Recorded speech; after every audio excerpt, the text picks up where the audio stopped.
This 2014 anime called Trinity 7 was so ass.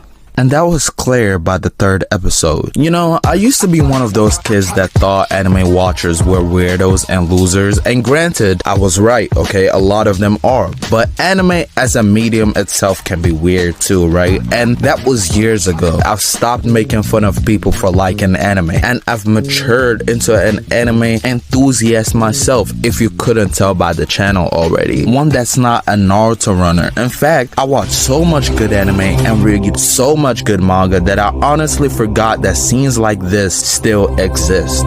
Huh?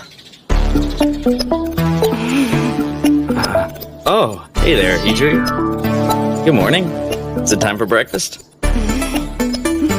Don't you dare talk to me about breakfast! That was his cousin, by the way. And you know what's crazy? That wasn't even that surprising. The other day, I realized I've been talking about good media for a while now. I'm tired of that. I want to shit on something sometimes. So I googled trash anime and I somehow stumbled upon this and I remembered it. I remember I watched this once and I actually think I really used to like it. It was one of the first mangas I ever read next to Demon Slayer because the anime didn't have a season 2. A lot of people saying this is trash. You know what I'm saying? Might as well watch and find. Bro, I swear to God I had to turn this off by episode 7, bro. That shit was so sorry. We follow our main character, Kasuga Arata, who's woken up to a normal, beautiful school day. No parents, nothing. He just got this house to himself at 16. He was woken up by his childhood friend and blood cousin, who he mistakenly grows first thing in the morning. And guess what she did? She slapped him.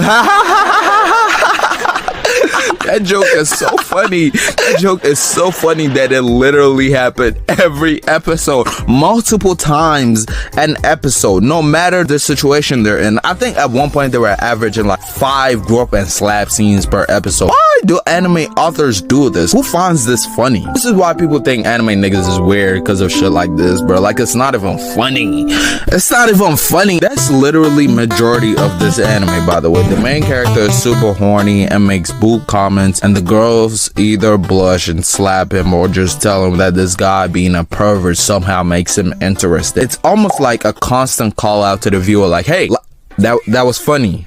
Laugh, nigga. Which brings me to this shit that always pisses me off every time I see it. A super horny guy trope in anime has to die, bro. It is one of the most unfunny, lamest tropes in all fiction. If you follow this channel long enough, you know I absolutely despise it. Watching guys in anime do stuff like this is one of the few things that make me regret being a man, bro. My question is, what's the point of this? Like, animes like this are supposed to be self-insert, right? You're supposed to live through the guy. No guy wants to be a self-insert for the horny nigga that gets slapped all the time. So there's no fantasy value there, no escapism, nobody laughs at it, so there's no comedy value there. So like, what's the point? Like, what's it for? I have to think some old Japanese nigga at the helm of the manga companies telling them to do this, because I absolutely refuse to believe that the mangakas writing these guys are actually this corny and lame. Like, all of them getting a host collectively. And again, I don't give a fuck like that, you know what I'm saying? Shit, I've said multiple times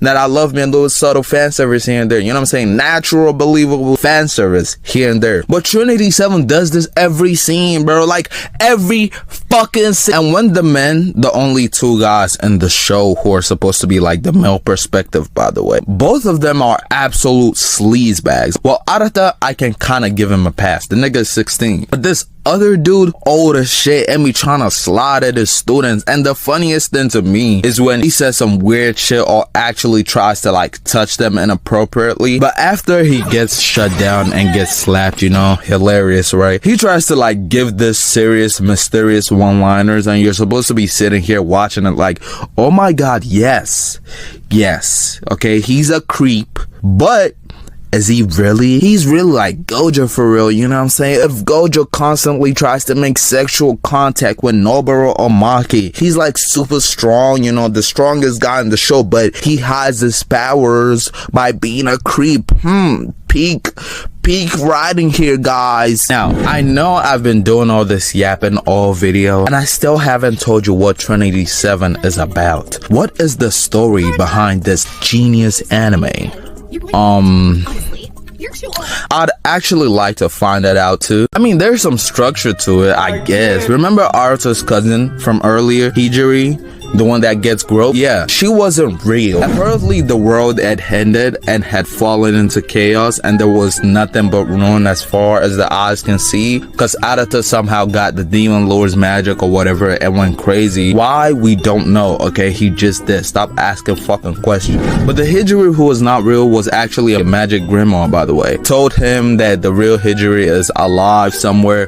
We don't know where, but she's alive somewhere. They were interrupted by this magic detective who explained the concept of magic to him and took him to the magical school that came out of fucking nowhere. Okay, do you have any idea what's happening? Yeah, me neither. Aditya joins the magical school of all girls. Apparently he has demon powers or whatever, so he gets special treatment or whatever, and his goal is to find his childhood friend, his lover, and his blood related cousin 𝖍𝖔𝖗. Now, I dropped the show after episode 7. The season has 12 episodes, so I watched a little over half. And how much progress have we made towards even starting to find 𝖍𝖔𝖗?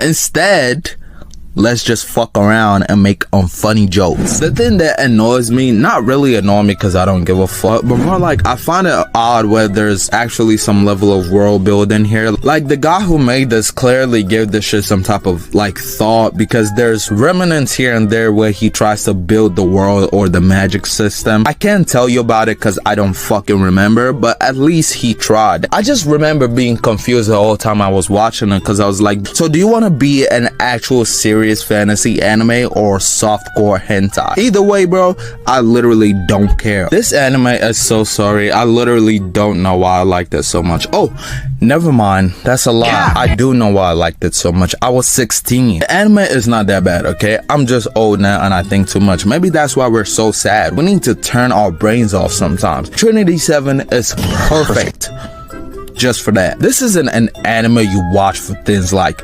common sense. This is an anime you watch when you're 16, when you're young, dumb, and full of cum. This is literally a harem fantasy for lonely, horny teenagers, bro. I feel like there's literally no point in watching this if you're under the age of 21, bro. And if you're that horny, bro, the hub is right there, my nigga. Like, obviously, if you're into ecchi harem anime, I think I had a whole era of harem anime too around that COVID time. That was when I first watched this, by the way. That's also why I started watching Konosuba, because I thought it was gonna be on some horniness and fantasy boxing, and it was none of that, and I fucking hated it because it was just Kazuya fucking around, right? So if that's what you're looking for, that ecchi harem shit, okay, you might enjoy it. But now I'm older and I don't have time for this shit, okay? Niggas got lives, bro. It shows like these that made me stop watching anime for like a whole year, bro. Okay, I'm done here. Grading this on the Fantano scale, I'm feeling a light to decent 2 out of 10. 2 because I did like it once, okay?